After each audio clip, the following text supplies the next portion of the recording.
வணக்கம் வியூவர்ஸ், இன்றைக்கி நம்ம பாரம்பரியமான காப்பரிசி எப்படி செய்யறதுன்னு பார்க்கலாம்.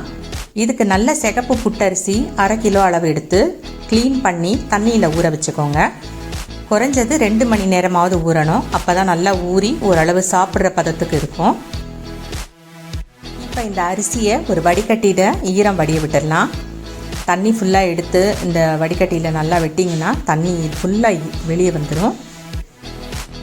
இப்போ நம்ம மீதி இருக்கிற ஈரத்தை எடுக்கிறதுக்காக ஒரு வெள்ளை துணியில் போட்டு பரப்பி காய வைக்கலாம். நல்லா இதை மாதிரி ஒரு வெள்ளை துணியில் போட்டு கொஞ்சம் நிழல் வாட்டாவே காய வைக்கணும். வீட்டுக்குள்ளேயே தான் காய வைக்கணும், வெயிலெல்லாம் காய வைக்கக்கூடாது. இப்போ ஒரு பாத்திரத்தில் பாகு வெல்லம் 1/2 கிலோ அளவு எடுத்து நல்லா சீவி எடுத்துக்கலாம்.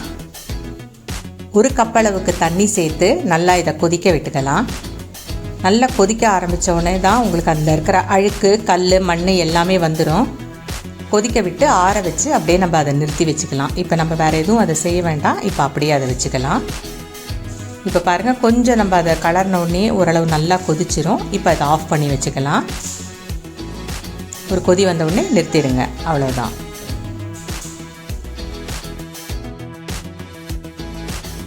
நம்ம நிழலில் உலர்த்தி வச்சுருக்கிற இப்போ அந்த அரிசி ரெடி ஆகிடுச்சு. இப்போ அதை ஒரு கண்டெய்னரில் எடுத்து வச்சுக்கலாம்.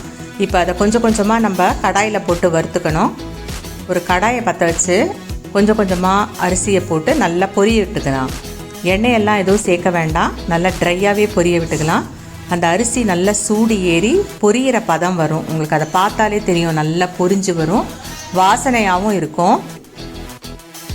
இதே போலவே எல்லா அரிசியும் எடுத்து அதே போலயே பொரிய வச்சுக்கலாம். இப்போ கொஞ்சம் நேரம் கழிச்சதோ இதில் உங்களுக்கு தெரியுது பாருங்கள், நல்லா அந்த பொரியிற ஒரு இது நல்லா தெரியும். அந்த கன்சிஸ்டன்சி அப்படியே அரிசி பொரிஞ்சு வரும். இந்த பதத்தில் நம்ம எல்லா அரிசியுமே எடுத்து பொரிய வச்சுக்கணும். இது எல்லாம் பொரித்து முடித்த உடனே 1 கப் அளவுக்கு பொட்டுக்கடலையும் நல்லா பொரிச்சுக்கலாம். கொஞ்சம் வாசம் வர அளவுக்கு சூடு ஏறினா போதும், அந்த அளவு பொரிய வச்சுக்கலாம். ஒரு பேனில் 1 டேபிள் ஸ்பூன் அளவு நெய் காய வச்சு 1 கப் அளவுக்கு பொடியாக நறுக்கின தேங்காய் இருக்கும், அதையும் நம்ம அதை எடுத்து நல்லா வறுத்து வாசனை வர அளவுக்கு வறுத்து வச்சுக்கலாம். இப்போ நம்ம ஸ்டவ்வில் ஒரு பெரிய பேன் வச்சு நம்ம கரைச்சி வச்சுருக்கிற வெல்லத்தை எடுத்து ஊற்றிக்கலாம். வெல்லம் நல்லா கொதித்து வரட்டும். இப்போ அதில் நல்ல பாகு வர ஆரம்பிக்கும். ஓரளவு கெட்டி பாகு வரும்போது நம்ம பொரித்து வச்சுருக்கோம் இல்லையா அரிசி, அதை எடுத்து அதில் கலந்து விட்டுக்கலாம். நம்ம கலந்து விடும்போதே அந்த அரிசியும் வெல்லமும் நல்லா கலக்கும், கொதிச்சும் வரும். அப்போ உங்களுக்கு அந்த பாகு தேவையில்லை இதில். ஆனாலும் ஓரளவு திக்காக வந்த உடனேயே எடுத்து இதில் இந்த அரிசி அதில் போட்டுடுங்க. இப்போ அந்த ஓரம்லாம் நல்லா சுருண்டு வரும் பாருங்கள், அந்த திக்னஸ் வந்த உடனே இப்போ நம்ம வறுத்து எடுத்து வச்சுருக்கிற பொட்டுக்கடலை அதில் சேர்த்துக்கலாம்.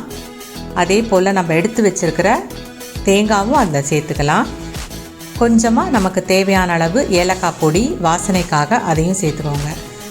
நெய் வேணும்னாலும் நம்ம இதில் சேர்த்துக்கலாம். யூஸ்வலாக இதில் ரொம்ப நம்ம நெய் விட தேவையில்லை, இதுவே நம்மளுக்கு போதும். கெட்டியான பதம் வந்தவுடனே ஆஃப் பண்ணிடலாம். இதை நல்லா ஆற வச்சு உதிராக்கி ஒரு டப்பாவில் எடுத்து வச்சுக்கணும். குழந்தைங்களுக்கு முடியிறக்கி காது குத்தும்போது இது ஒரு சம்பிரதாயமாக இந்த பலகாரம் வைக்கிறது உண்டு. இதை நீங்கள் ட்ரை பண்ணி பாருங்கள். ஒரு ஸ்நாக் மாதிரியும் ரொம்ப டேஸ்டியாக இருக்கும். இந்த வீடியோ உங்களுக்கு பிடிச்சிருந்துன்னா லைக் பண்ணுங்கள், ஷேர் பண்ணுங்கள், சப்ஸ்கிரைப் பண்ணுங்கள்.